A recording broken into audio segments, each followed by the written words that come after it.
Hello, welcome to Buzzin' with Cousin Talk. I'm your host, Cousin Johnny. How's everybody doing today? And let's start the show off with great vibes and a great historical event.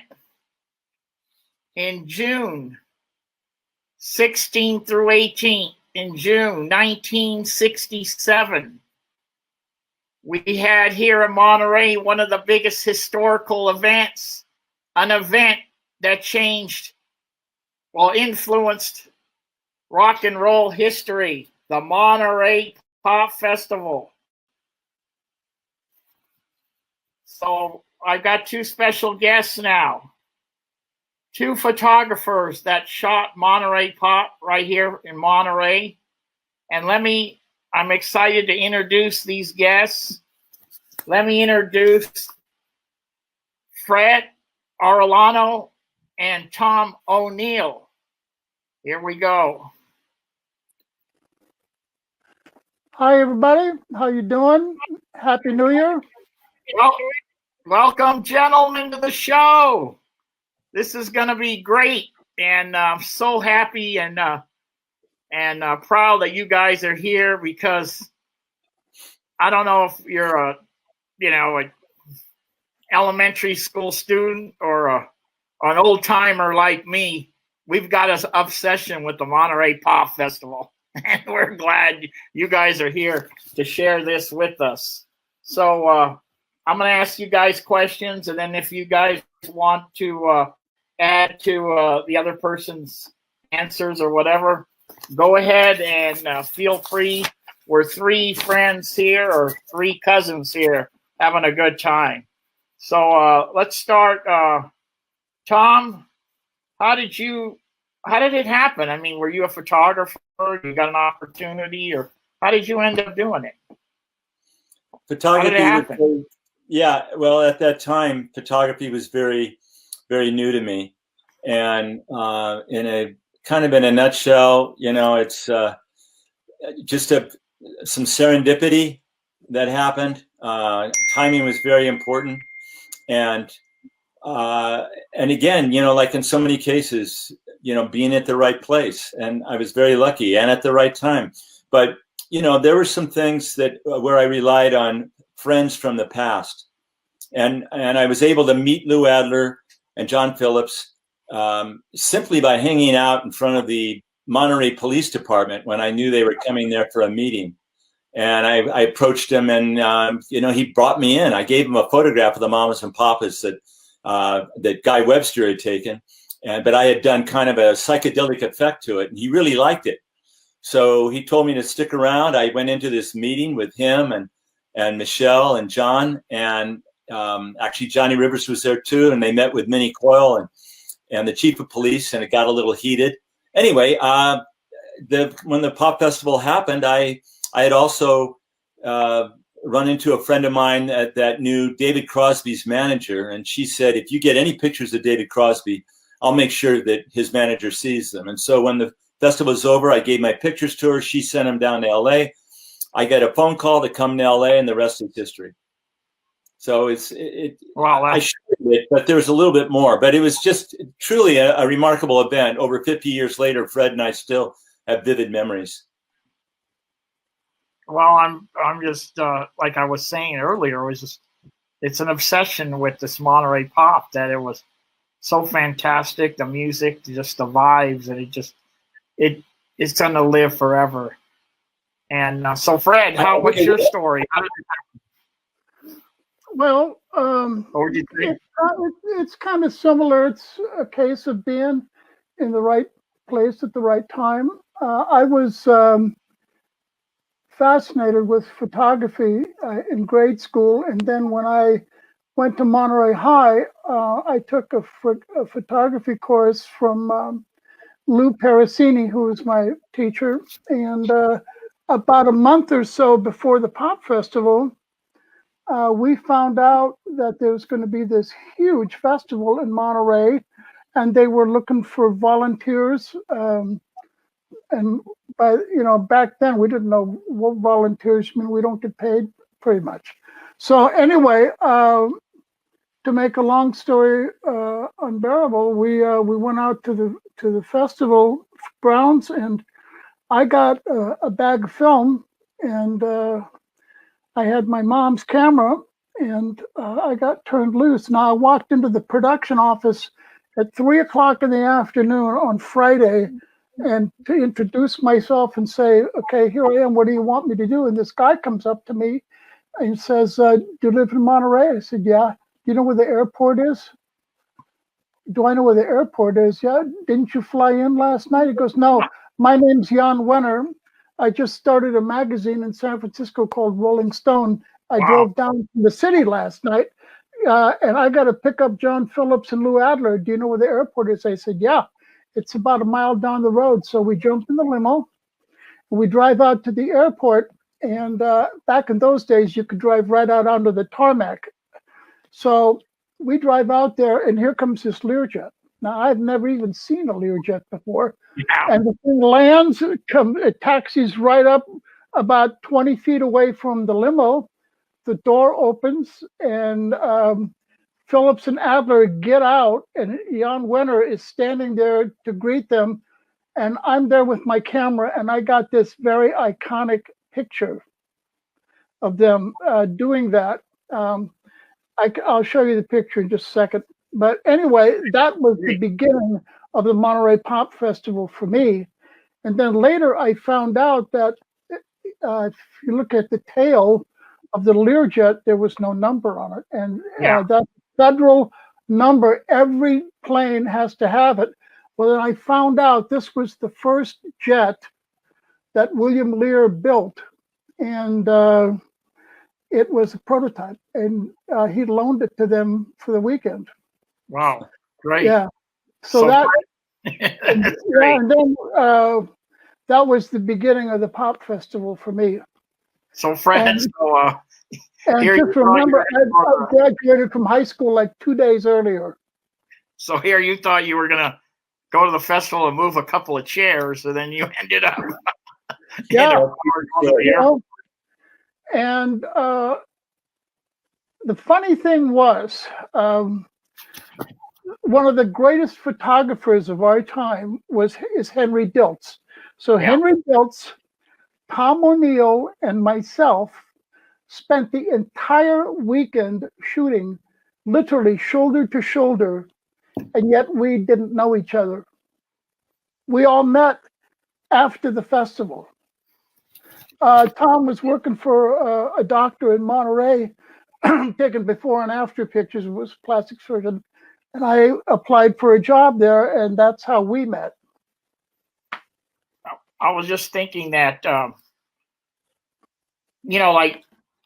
this interview that we're doing, and, I'm calling you, and you're calling me, then I'm calling Tom, Tom's calling me, and like a couple weeks before, I called you guys.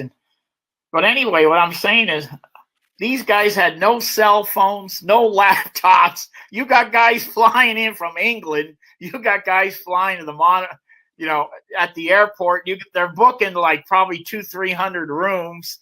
They're getting food for the green room or whatever that back room is called, and they did it. And it's just with the no technology, and here we have technology, and we're still like, hey, what, how, or what? You know what, Johnny? That's a very astute point that you just brought up, because you're absolutely right.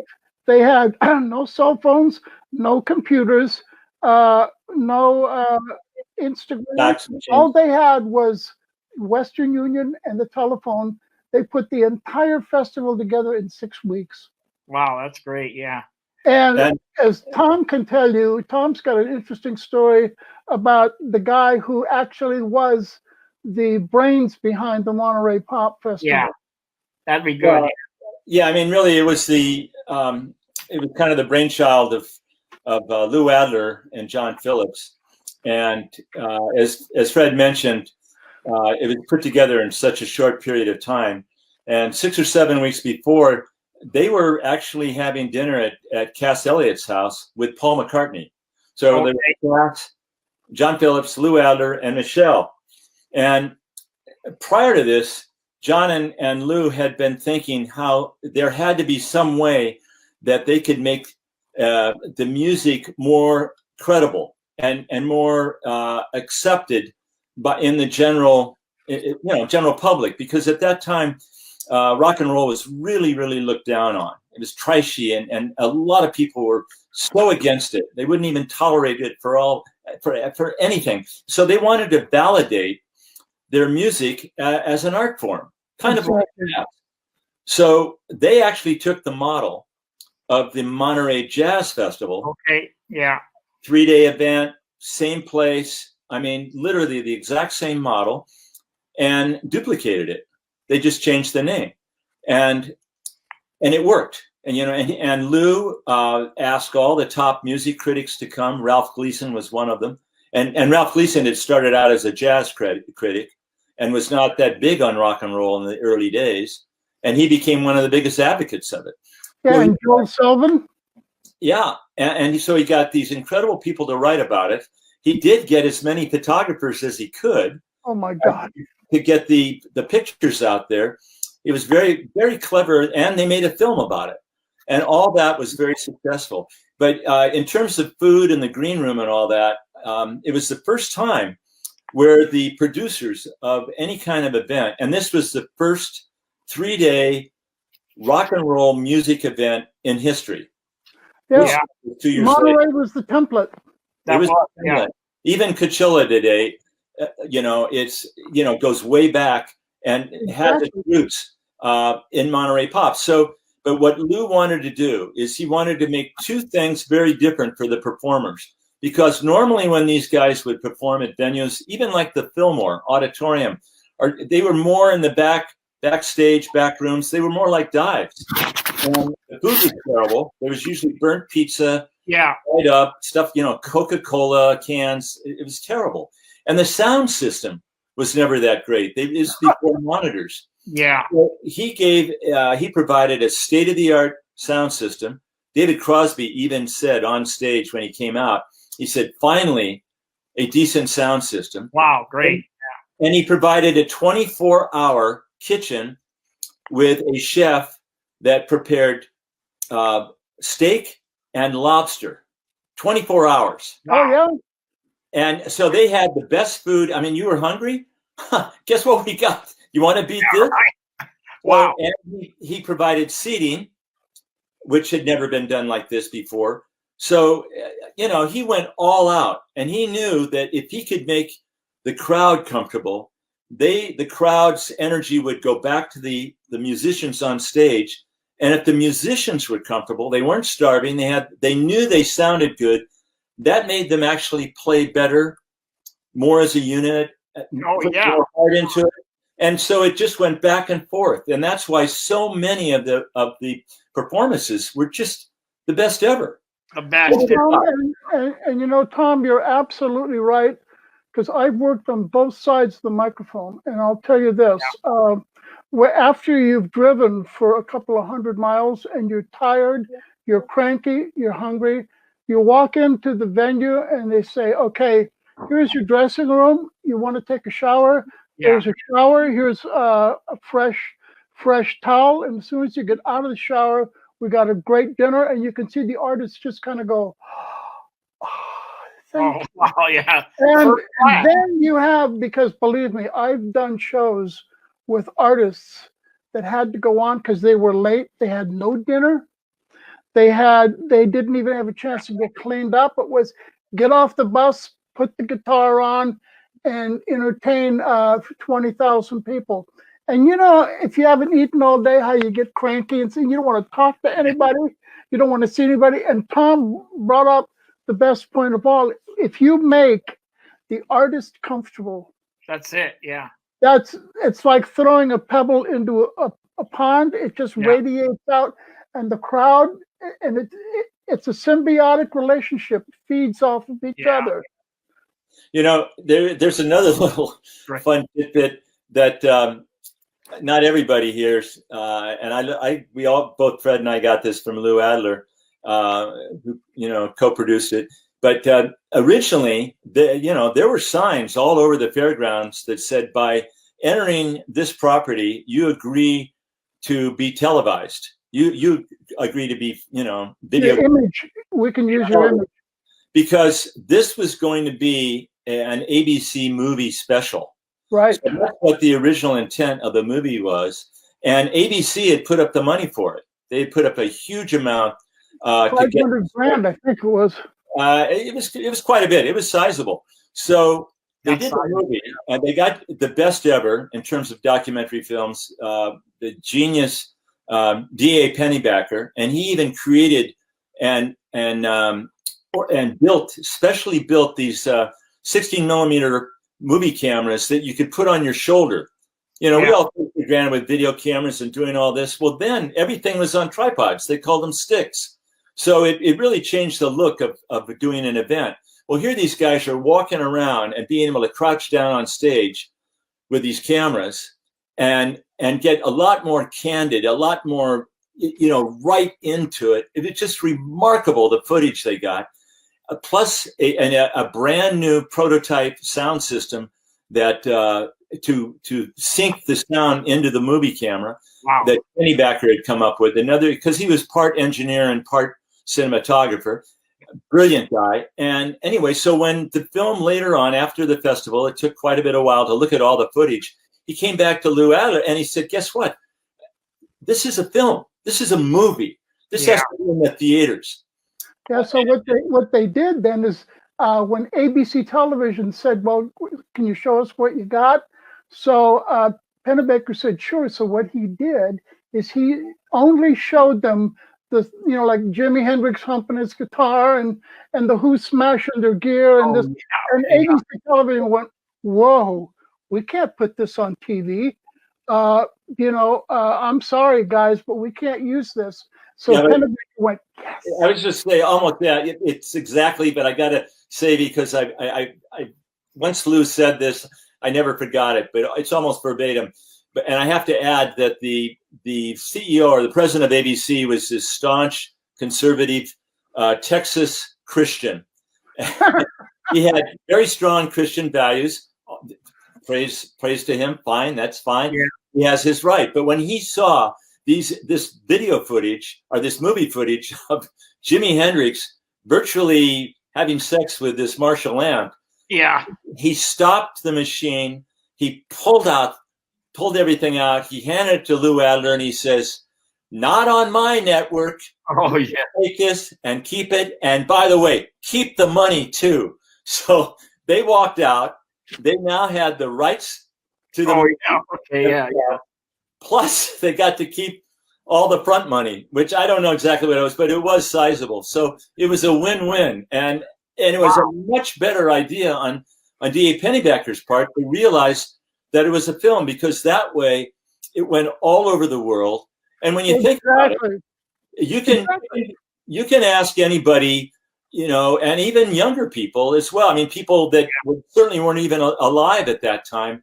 Do you have anything in mind? Do you have anything in your mind or any imagery of Jimi Hendrix burning his guitar on stage? And most of them will say, yeah, because they had seen the film. There were only 7,000 people in the arena. That's it. Yeah. Millions and millions of people have seen this historic moment where he burned his guitar. I was about 15, 20 feet away from him when he did it. Every time I talk to you guys, there's something else that comes up. It's like, when you watch a classic movie and it's like you watch it and you pick up something else. Hey, I didn't see that last time. But every time I talk to you guys, like, at an event or somewhere, I'll ask you a question because I got an obsession with this Monterey Pop, and you guys say something that's like, really? Another thing, I didn't know they were there. When they were putting this whole thing together, they're going, well, how in the world are we going to pay all of these people? And so they had a brilliant idea. This is, why don't we turn this into a benefit for young students? That way we can get sponsors. we can get free advertising because it comes under a public service announcement. And so the only person that I think got paid was Ravi Shankar, right, Tom? Yeah. They paid him $5,000 because Ravi's manager had made a deal before with ABC that he would get paid, and then they turned it into a benefit. And since this happened before the fact, and that's the only person that really got paid. But everybody else got first class travel. They got first class lodging. So they were like queen for a day, so to speak. You know? Fred's right. They created a foundation, and that way, people they probably even took a tax write-off for making a contribution. So everybody won. But the other thing that again, not too many people know about is that the guy that really was instrumental in kind of putting the seed in the ground was a guy by the name of Alan Parisier, and he knew.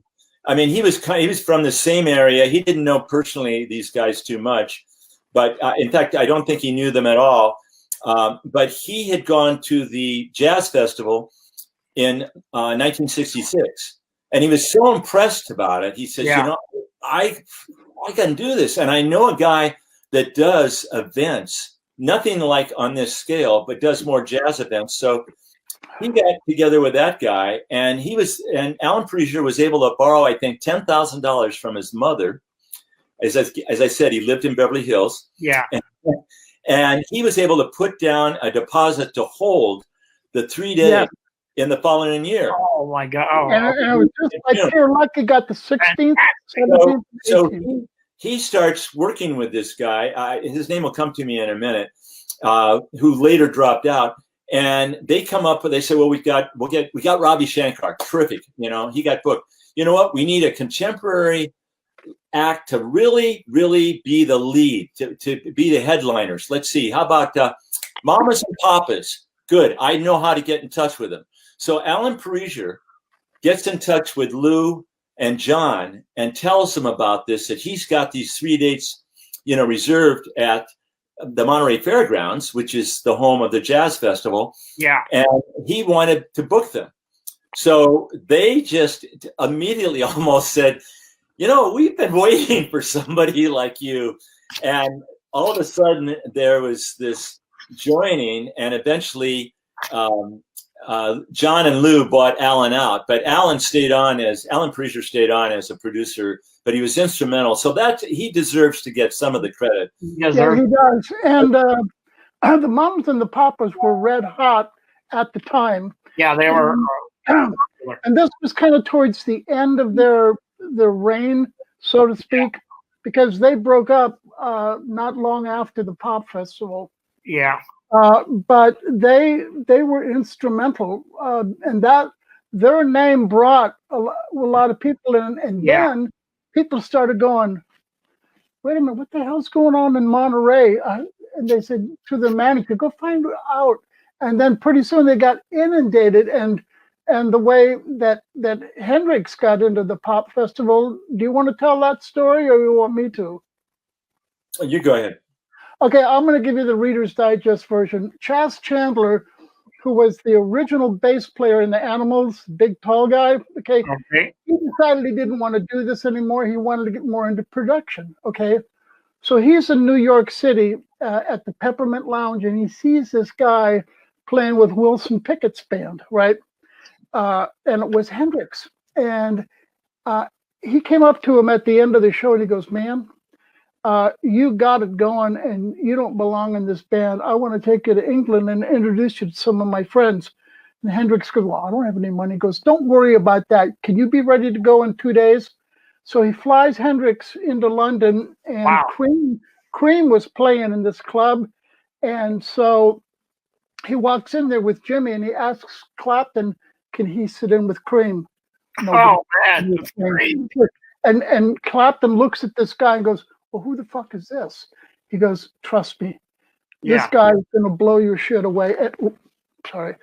And He says, well, he says, please don't make me regret this, okay?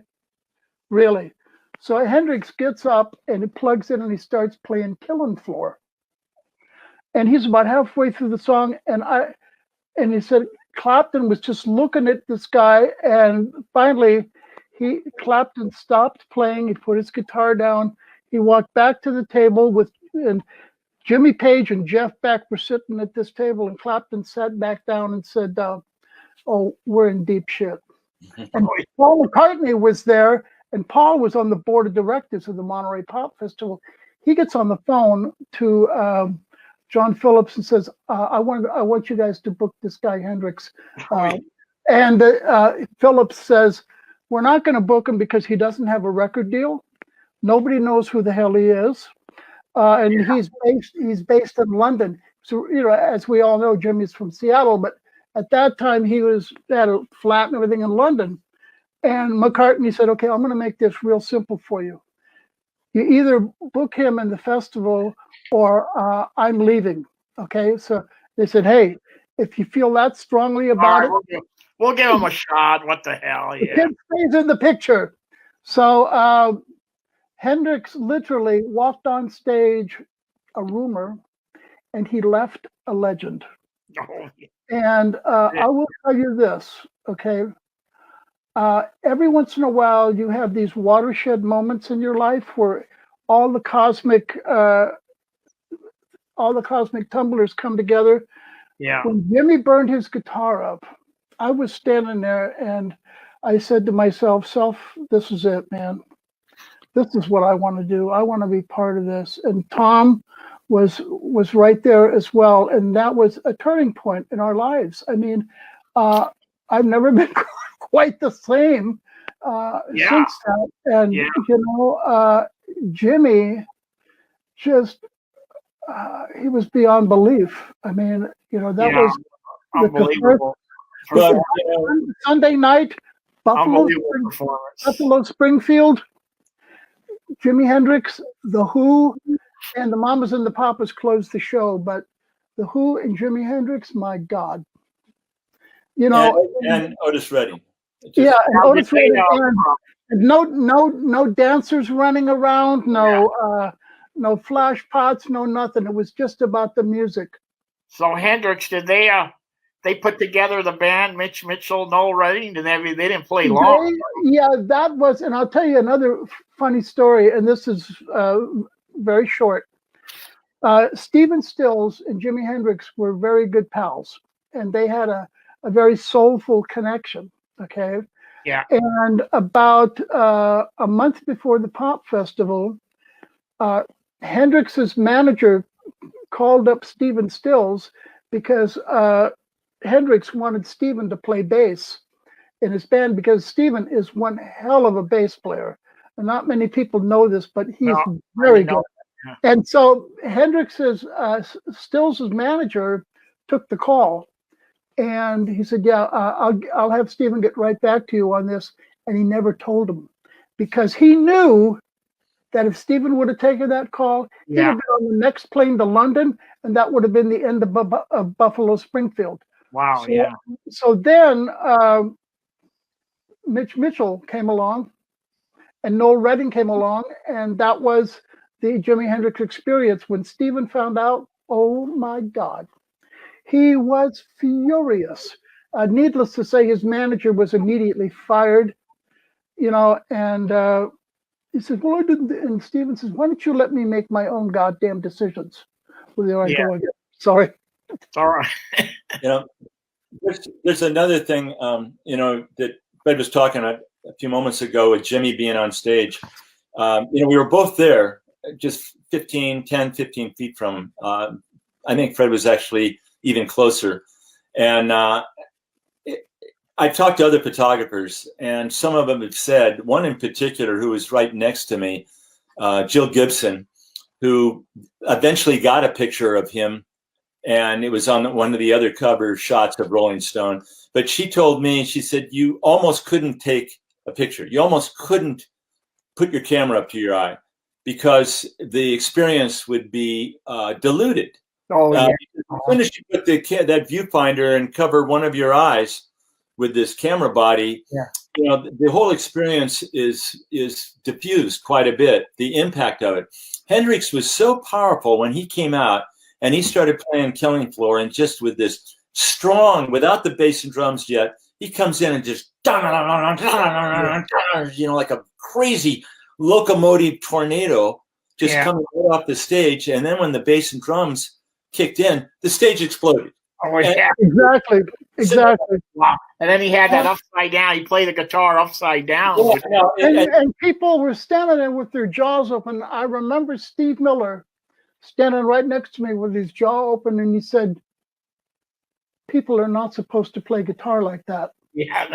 And I was just at that point, I was just learning how to play the guitar, and I'm looking at Hendrix, and here he is playing it upside down and backwards, and he never bothered to change the strings either. He just turned it over, and it was probably the most outrageous thing I had ever seen in my life. Well, yeah, it goes beyond. And then when he finishes, and actually we talked about when he goes up to the amps and does all these hip gyrations and getting all this feedback, and being able to control it. Yeah, exactly, Tom. And then you can't control it. He slides the guitar, kind of throws it, and it just lands perfectly at the foot of the stage. And then he kind of just slides into it on his knees, pulls out a can of Ronson lighter fluid. Oh, yeah. And sprinkles it just a little bit, then takes a little book of matches, strikes it. One match. That's all. Drops it. Boom. I know. I've tried to light my own barbecue, and I'll go through a whole pack of matches. Oh, yeah. Pouring more stuff on, and nothing blows up in my face. Everything was so seamless and like choreographed. He had never practiced it or anything like that. And then he leans back on his knees. You've seen the pictures. Ed Kareff's iconic shot of him almost, paying, worshiping it, as the worship, and sacrificing his God, his music to the gods of music, and it was just amazing. And then he picks it up, and he goes a complete reversal in terms of the energy and spirit, and then goes into this rage, this psychotic rage, and starts hurling it around the neck of the guitar. It's being held together by some of the strings. Right. I saw mic stands and all that, and the roadies are sitting there grabbing these $1,000 Newman mics and everything and trying to pull them off and protect him. And he goes mad on stage. So he went from this beautiful, beautiful spiritual moment to where he's expressing so much rage, and then takes the rest of the guitar and throws it out into the audience and storms off. And some people, were actually in shock, and like some people, just about everybody was in shock. Yeah. And so how do you photograph that? People are ducking and things like that. It was absolutely extraordinary. I regret that I didn't have my camera up there. Like there were guys doing it. Like you said, you would have had to put your lens up. You were so in awe that you just said, I'm just going to watch this event. I'm going to watch. When Jimmy started burning his guitar up, I was standing off to the back side of the stage, and there was Lou Adler, Steve Miller, and then the fire marshal. Okay. He sees what's going on stage. So he runs to the back and grabs this fire extinguisher, and he starts running towards the stage. Now, Lou Adler is a big guy. He's like 6'2", okay? Yeah. And at that time, he was still a robust young man. He grabs the fire marshal by the back of his coat and pulls him back and said, "What the hell is wrong with you? He's going to burn the stage down." No, he's not. Yeah. Now, bear in mind that the Monterey Fairgrounds, that arena, it is a very large, dry wooden box, and it was built in 1937. Okay, that's what the fire marshal was afraid of, because if there would have been a fire started, they would have never been able to stop it. Yeah, they would have stopped. Anyway, He grabs the fire marshal and pulls him back. Says, "If you go out there right now, I guarantee you are going to start a riot. Okay, leave it alone." And while he's talking, Hendrix is going through all of this, and then one of the roadies came up and threw a packing blanket over the top of the stage where it was still smoldering. They poured some water on it and it was done. But everyone was just going, in the audience. I mean, I saw people out there just, what did we just see? You know? That was it. No, it was just, and Ed Kareff, who's a friend of ours, and I talked to him frequently.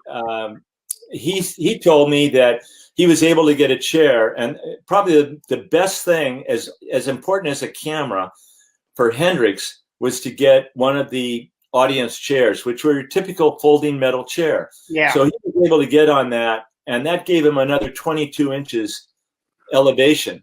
And when Jimmy came down on his knees, Ed was able to stand up, and that almost equalized the camera angle. There were other people that had different angles, but it wasn't as strong. But so you don't get a nostril shot. But Ed didn't know who Jimi Hendrix was. But prior to that, when The Who was on, he said this guy, one of the photographers next to him with an English accent, said, "Save your film for the next guy. Don't, this way." That's all he heard. So he kept watching his film. He did have one roll left. And that shot, he was going through it. And at the end, nobody knew this was going to happen. The famous shot that he got that is so iconic was the last frame at the end of the roll. And most Kodak film and all that, 35 millimeter rolls, they take 36 exposure. This was on the 37th exposure. And the frame was actually complete. Usually you only got half a frame. But in this moment, another serendipitous moment for musical history, he got the full frame. He didn't know what he had. He didn't know. All he remembers was the heat was so intense because he was, literally 2 or 3 feet from. He had to lean back and almost fall off the chair getting that shot. Oh, wow. And it was black and white. It was colorized. It was colorized years later by Rolling Stone. That's fantastic. But the story goes on. So here's this young photographer. He was still in high school. Goes back, Southern California, processes film, finds out that and makes some prints. Finds out that Jimi Hendrix is playing at the Whiskey on Sunset Boulevard down in L.A. So this is great wherewithal. So he goes down to that part of L.A., starts working the strip where all the motels were. And it was the strip at that time, it was a lot different than it is now. Anyway, he keeps going into these different motels, asking, he said, is Jimi Hendrix around here? Is he staying here? No. Finally, he comes in. Yes, he's staying here. He's out by the pool, if you want to see him. So with his photos, walks out. Here's Jimmy in his Speedos, 2 beautiful women on either side of him, and his agent. And so Ed's nice, this young kid says, "Jimmy, hi, I was at Monterey Pop. I got some pictures. Would you like to see them?" Sure. One of the nicest guys ever. Yeah, he was. Yeah, and so Ed shows him these shots. He goes crazy. Jimmy goes crazy over him. Yeah. And the one that is so iconic, he says, "You know what?" And he says to his manager, he says, "This is so great. Here, I'm going to sign this." So Jimmy signs the back of the print. All releases all rights reserved, all rights for publication or anything. He essentially gives completely all the rights to Ed as this young guy. Ed's in his I think early 70s now. Yeah. And he's very careful, who gets this picture, but he owns completely the rights by an artist giving it to him. Nobody's ever done that since. And his agent and said, "Yeah, you got to do this." Then they became friends for quite a while. And Ed was at Woodstock photographing him. But wherever he played, Ed could go back. Oh, wow, Ed. That's great.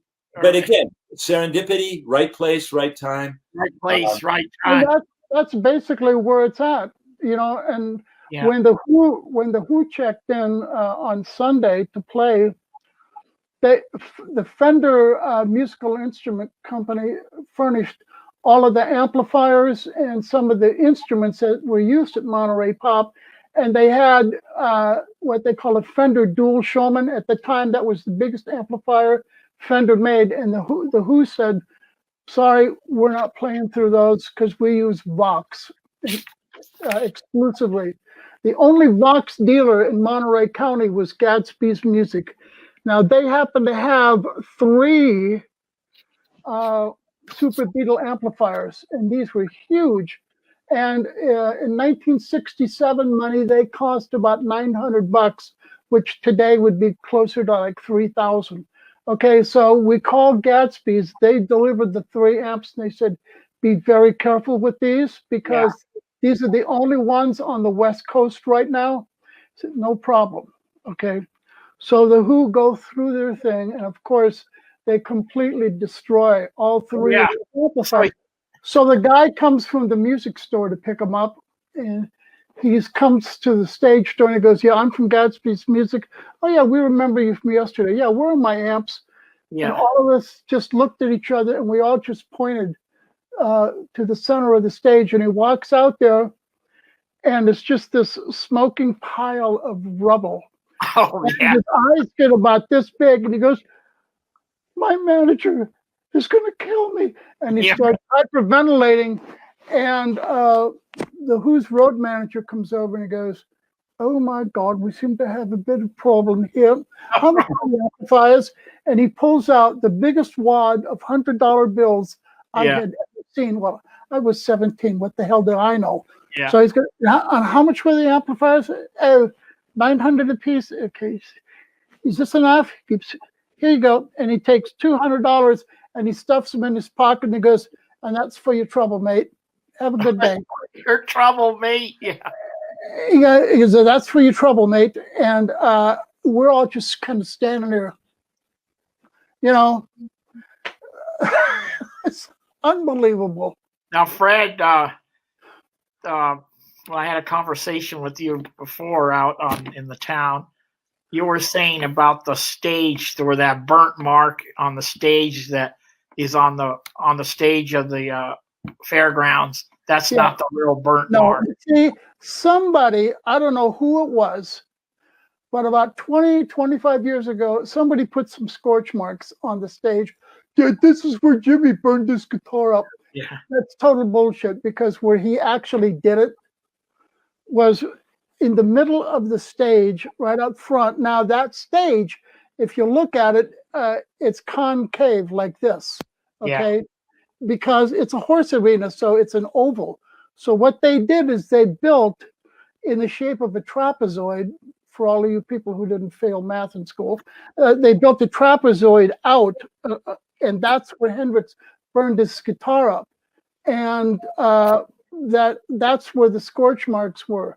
Now, for all of you trivia people out there, the guy who built that extension to the stage was none other than Harrison Ford. Wow! Wow! Because at that time, he was a carpenter in Southern California, and he was building sets for the movie studios, and which was good money.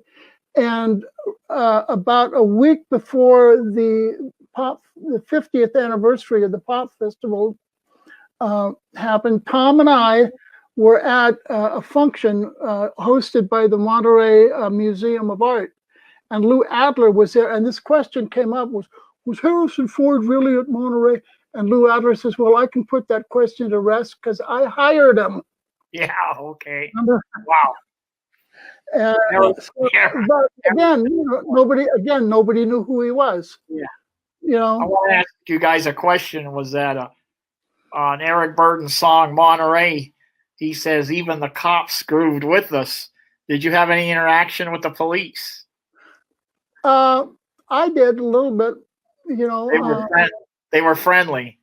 Yeah, I did some work for the Monterey Herald, while I was still in high school. So I met a few of the police, but you got to understand both sides of this too, okay? Because when the Monterey Pop Festival began, Vietnam was raging.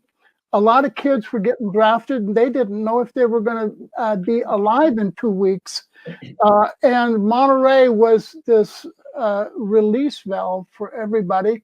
And the police had no idea. They said, well, we got all of these hippies that are coming into town. They're going to be fornicating in the streets. We're going to have a whole bunch of problems. That entire weekend, they had 2 arrests for drunken disorderly. Not one person got busted for any kind of drugs. And there was this guy, I can't remember his last name, but he set up a teepee for people that are having bad acid trips. And that was the first time any of that had ever, and come in and lay down. And he had a couple of nice girls in there. They would say, everything's going to be all right. You're just stoned. Just relax, And I mean, just walking around this fairgrounds, it was like being in a Mardi Gras, a snake oil show, and a 3-ring circus, all rolled into one. And to add to what Lou was talking about, the culture at the time, the influx of this subculture, the love generation, the hippie movement, and all that.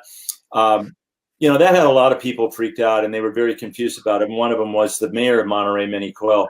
Oh my God! She equated the hippies with the Hells Angels. She thought they were one and the same. Yeah. So when there was all this publicity about the hate, in San Francisco, the Haight-Ashbury, and with the popularity of John Phillips, a song that he wrote. And the Mamas and Papas made famous. But when you go to San Francisco, don't forget to wear a flower in your hair. And it turned out that brought hundreds of thousands of young kids, mostly girls, to wear a flower. On Haight Street. But so they thought that this subculture that was just, blowing up like this was going to come. And this Armageddon would be happening, and as Fred said, with sex in the streets and protesting and breaking windows and, total disruption. And so her paranoia just ran crazy. And then, of course, the police chief at the time, he picked up on that. So to quell her, he says, we'll have everybody in riot gear. So that's why the police are there with riot helmets on. Yeah, and by Saturday afternoon, he sent half of them home. Yeah, and Elaine Mays, who was one of the other photographers there. Yes, Elaine. Terrific photographer. And she was also at the one, 50 years later, she was one of the 7 with us. But anyway, she took a shot of a helmeted police officer making a daisy chain out of daisies. And that kind of sums it up about what the police had to do. And and I remember when Saturday afternoon, one of the cops says, man, I have seen more action at PTA meetings. Oh, yeah. And he said that half of them was standing around going, hey, boss, can I take the rest of the day off? Yeah. They had nothing happening, and they said the kids were very well behaved. Nobody was out of line. But see, also the cops were not as educated as they are today about drugs. About being able to spot things. But at that point, people in Monterey were just starting to get high. And this is before cocaine came around and speed and all these other things. And it was basically some psychedelics, mushrooms, and a little pot, and boy, I tell you, as soon as the media found out about it, and they started sending tour buses through Haight-Ashbury, that was the end of it. The end of the summer of love. Because the hippies, what are all these tour buses all of a sudden? Well, because we were on Time, the cover of Time magazine last That was week. the end of it. You Yeah. got something you want to show us, Tom? Yeah, I'm going to show you. I'm going to try and show a picture right here. I mean, Let's do it. Margolin, the actor from the Rockford yeah. Files, right in the Yeah. middle. That's great. There's Richard Perry right there. But it just gives you an idea of what the crowd was like, and to show the disruption. And Wow. you know, another thing was they had never done anything like this. So I mean, there was no protocol. There was nothing to base what they were going to do, because most of these kids had never gone to a jazz festival or anything like that. So basically, you got in your seat and then you stood there, and then that was the first day. Now, by the third day, you got people really having fun, and the air, you know, and when let's see, there you go. Wow. The glare. When Janice came on, oh boy, that's somebody we haven't mentioned yet. But that wow. Yeah. that was groundbreaking. The crowd. They masterminded this geniuses to have a soul performers, jazz performers, rock and roll performers, folk performers, and a man playing sitar. I mean, come on. I mean, how does that variety of music? Yeah, he wanted again the endeavor was to validate popular music, pop music, and that was, you know, the music of the time, rock and roll. But he was trying to make it, this music at the time, and of this subculture, inclusive, you know, of somebody like Ravi Shankar, you know, with the sitar music. Look what the Beatles, look what George Harrison did with it a little bit later on. But and certainly jazz and blues, and give it this legitimate tag that it was credible. I have talked to more people that were about 12, 13, 14 at the time, young girls, young boys, or teenage boys, and some had just not listened to their parents and somehow snuck out of their room that night and gone and saw some of the festival. But for the most part, they all have these regrets that their parents wouldn't let them go because the music was so terrible. Yeah. So that was really the thing. So rather than just to have a bunch of acts out of San Francisco, or even bring, since Lou and John were from LA, just bring in some LA bands. No, he wanted to give it this whole wide melange and mixture and include all this kind of music that was treated and looked at, you know, as more as art, as artistic, rather than right. this stuff. And it was very, very successful in that part. So people forget about that. And now another thing we haven't pointed out that's also fun to bring up is that he got people from San Francisco. He had the Grateful Dead. He had Quicksilver Messenger Service. He had the Jefferson Airplane. And he had, you know, the LA bands. The biggest being, you know, you had the Byrds, and then you had the Buffalo Springfield. Yeah. So what he did essentially is he and Henry Diltz talks about this all the time. I've actually got his metaphor from it, but Lou and John brought these two tribes together and joined. And you know, San Francisco, that music was more organic.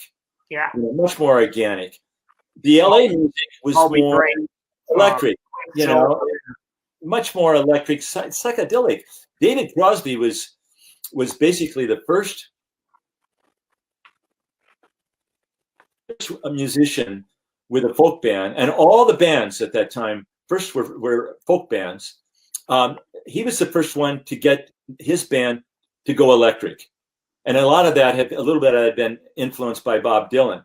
But then once the Byrds went electric, then everybody started going that way. Yeah. So anyway, there was an obvious difference between the Southern California bands, the LA bands, and the San Francisco bands. And quite honestly, they didn't like each other. And the Grateful Dead, Jerry Garcia, Grateful Dead, They didn't want to have anything to do with the LA bands. And what happened was they all met and they became friends. And they're friends to this time. Jerry Garcia and David Crosby became very good friends. Oh, yeah. And Crosby, Stills, and Nash, they all moved up to the Bay Area. Yeah, and Jerry Garcia ended up playing pedal steel on Teach Your Children. Yeah. So, Okay. I mean, there were so many benefits that, kind of go unlooked. The only band that really didn't fit in was the Association, because they were very slick. They were a great band, but they had this very slick image. They're all dressed in suits and ties. Oh, and yeah. they represented the corporate end of this. Then along came Mary, right? Is that what? Yeah. And Wendy, Never My Love. Anyway, I wanted to show you guys this photograph here. I don't know if you can see it. I can see it. This is Lou Adler and John Phillips getting out of the Learjet, and there is Jan Wenner greeting them. And that was the iconic shot I took at the Monterey airport. And I was using a 4x5 speed graphics, a press camera. That thing was very hard to hold. And in this shot, that's a classic. Yeah, here's the Paul Simon. I got that just as he was coming off the stage. And then, which way am I moving this? Then the Birds. Yeah. That was with David Crosby, Roger McGuinn, and Chris Hillman. This is a book that our very good friend Dana Arvig, who is the head of advertising at the Monterey Herald, she put this book together, and it is it's called 50 Years of Monterey Pop. Okay, yeah, and it's basically Tom and myself, and there's Tom, and that's great. That's great. There's the both of us. I'm going on eBay tonight. I'm going on eBay. Don't worry, we'll make sure you get one. Here's mine. Oh yeah, definitely. Now that Tom has got that book, and he's got another one called Deja Vu All Over Again. Tom, is that a book about how he actually created that iconic shot right there? Wow. So Tom, you did the cover for Deja Vu, Crosby, Stills, Nash. Wow, that's where was that taken? Wow, it's beautiful. That is great. That was taken in just before Woodstock. It was taken in 1969. Yeah. And released in I think it was released actually in 1970. 1970, yeah. That's great. Tom, that's fantastic. I got some other there's a shot of Crosby right there. Some of the outtakes from that session, and there's one in here. This one right here was actually going to be the cover shot. And David Crosby, as you can see up in a tree, his eyes were too obscure. So David Geffen, one of the managers, said you got to find another picture. So they came up with the one that they chose on the cover now. So Tom also shot the very, very iconic show that Crosby, Stills, Nash, and Young and Joni Mitchell did at the Esalen Hot Springs in Big Sur. Oh wow. That was on September 27th, 1969. Wow. And was that right after Woodstock or right before Woodstock? I'm so honored to have you guys here today. Well, you can have us back anytime you want. You got 2 more hours? We can go 2 more hours. I'll get the wine out. No. Well, Johnny, why don't we do this again sometime? Yeah, maybe we can do it again. You can have some of your viewers write in some questions. Yeah, maybe I think that's what we'll do. And maybe in a couple months, if you guys we'll do everything from just viewer questions, just ask. Anybody, and then we could work something out where we could give away a couple of signed books. Wow, that'd be great. Now, and Tom and I would be very honored to do that, after this whole virus thing gets by and we all get vaccinated, maybe we can give another talk somewhere and, I know. waffle off a couple of books. I've been looking forward to that. Now, I'll ask you a couple more questions. I don't want to keep you guys too much longer, but that was a nice tribute that they had the 50th anniversary. I know it wasn't quite the same, but at least they honored you guys. They honored the photographers. Lou Adler was here. I mean, at least it was a reunion for everybody, which is kind of cool. I'll tell you what it was. With Tom and I are one of the few photographers that can say that we shot both festivals 50 years apart. Oh, yeah. Yeah. And that's an honor. Yeah, that's an honor. The 50th anniversary was nowhere near the first one. No. And we had a few issues, Yeah, I think though that the original, just the intent, because Lou Adler was involved as well. D.A. Pennybacker was there. His son was actually filming everything, so that was kind of cool. His boys, and I got this group shot of all of them. That was pretty cool. But I think the intent was just, in Lou's eyes, was to honor the 50-year spread. Yeah, that's right. He knew right away that there wouldn't be any more. No, it was a nice honor for you guys. Yeah, and see, with Lou involved, acknowledged. You guys were acknowledged. The photographers were being acknowledged, and the thing is, with Lou involved, they could legally call it the International Monterey Pop Festival because Lou actually owns the name since it is a nonprofit. Okay, so now that when you were there at that meeting when the city managers and everybody were at a meeting, and Lou said, "Okay, today I officially become part of this. So now we can move forward, and we are in fact the International Monterey Pop Festival."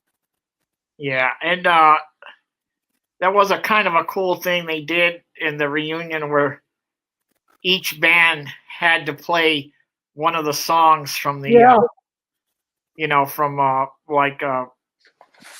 California Dreamin' or whatever. Everybody had to play one, which was a nice tribute to the musicians that played. When Michelle Phillips came out and sang California Dreamin' with this group called The Head and the Heart, they had actually had a chance to rehearse it about an hour before, and I was part of that. I got to, Lou brought me in so I could get some candid shots of that. So that was a moment of history. And then she went out and just killed it. It was wonderful. And then I got this shot. I was sitting, when she performed, I was sitting right behind Lou in his box seat. He had the best view of the house. And Michelle came up and sat next to him and put her head right on his shoulder. And I got this shot with the stage in the background and all. It was very cool. But there was another woman, Nikki Blum. I was telling you yesterday. Yeah. And Nikki Blum sang, I think, White Rabbit, one of the songs, the incredible song that Grace Slick sings. And Nikki just nailed it. And that was very, very significant. I liked that. Maybe they could have done more to bring some of the groups back.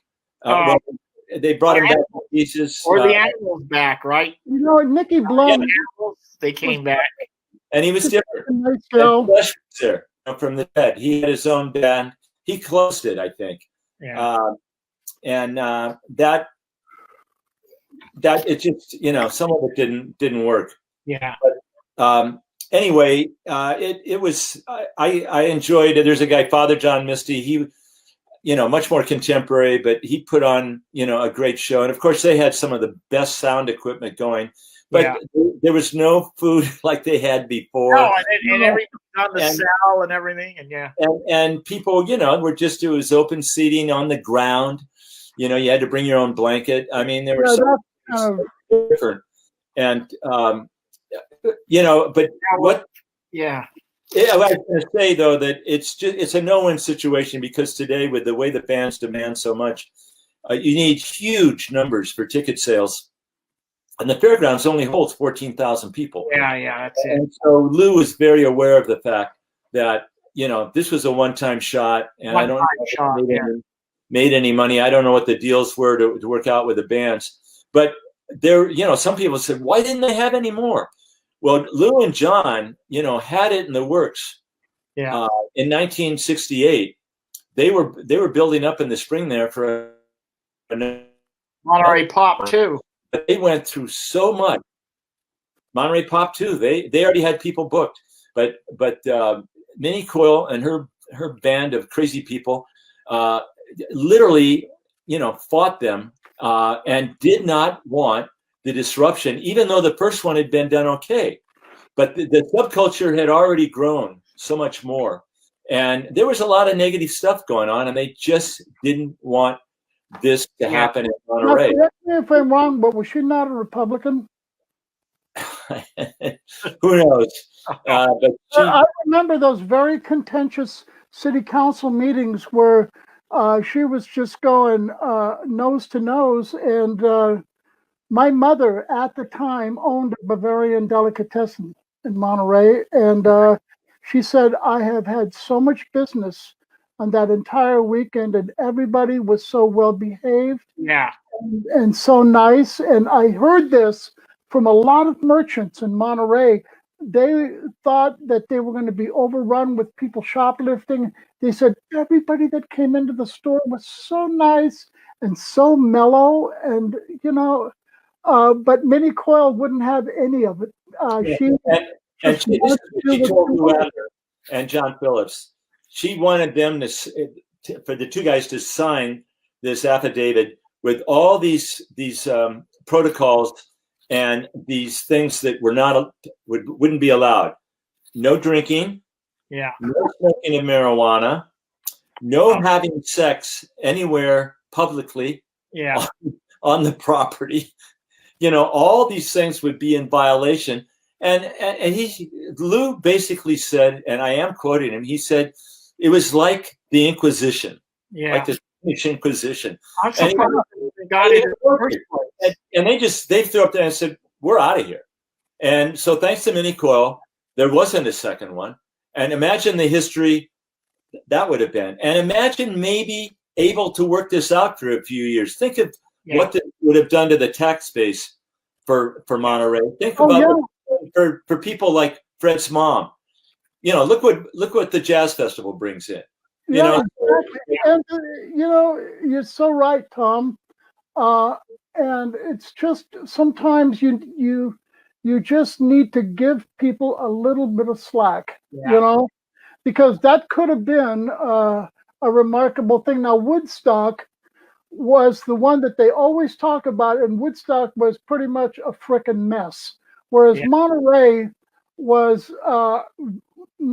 very intimate. I hate to use the word, but cozy. You know, everybody was walking around. The vibes between the cops, the rock stars, the vendors, the audience, everybody. And I was talking to, you know, people that work up and down Fremont Boulevard, right by the fairgrounds, all the motels. They said nobody trashed any rooms, you know, and Minnie Coyle literally slammed the door. I'm surprised they even got millions in profits for the entire peninsula. Yeah. Not just Monterey, but Carmel, Pacific Grove, Del Rayo. I got another point. This is again from Lou that I love. This says it all. He said, Monterey was about the music. Woodstock was about the weather. And Altamont was about the violence. Okay, So those are three iconic, you know, rock festivals, but they're all known for something different. And Altamont essentially that killed the Peace Love Dove, the whole flower. It really did, And oddly enough, it was. Minnie Coyle had this fear of the Hells Angels. Yeah, it was Sonny Barger and the Hells Angels, and then getting murdered right by the stage, and to see Mick Jagger, you know, not have any control over the audience. That was about as chaotic and as much of a tragedy to beautiful movement of the music that. Yeah, and Mick just lost control of the. And you're right, Tom. You lose control of your audience, you're done. Yeah, You you're might done. pack it up because you are done. Yeah. And that just got too far out. And the only reason I didn't go to Woodstock is because I couldn't find a flight out to the East Coast. Yeah. And by the time Altamont rolled around, I got involved with something else. Friends of mine that went said, it's a good thing you didn't go because you would not have enjoyed yourself. Yeah. Now, let's say one of the listeners here, I know they're going to be calling me and posting stuff. What if they say, I want to get a photo from Tom or Fred? Can you have the what website? you do is just have them personal message us, because all of our photos, all of our books, everything's for sale. Okay. And either get to Tom on this personal message, say, Tom, I'm interested in this and that, or go to my website. Tom, what's your website? It's very easy to do it through the website. It's TGO, my initials, TGOphoto.com. TGOphoto.com. And mine is vintagerockphotography.com. Okay. Or what's even easier, if you just go to Google and just type in my name. I got nothing to hide. Okay. On the bottom of your screen, type in my name or type in Tom's name, and it'll bring it up. I mean, and if somebody forgets, whatever, message me, call me. I'll give you the information on how to get a hold of Tom and Fred. And Tom and Fred, like I said, I'm really enjoying this, and we could go on forever. And I know we gotta stop, but anyway, this has been absolutely fascinating to hear you guys talk.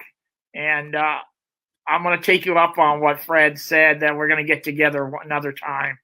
That's great. We just barely scratched the surface. I had another 7, 8, 9 questions, but we'll save those for later.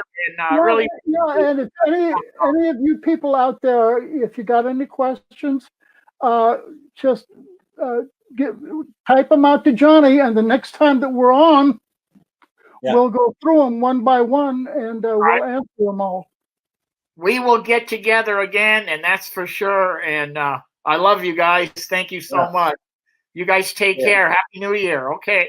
See you later. Bye. See you, John.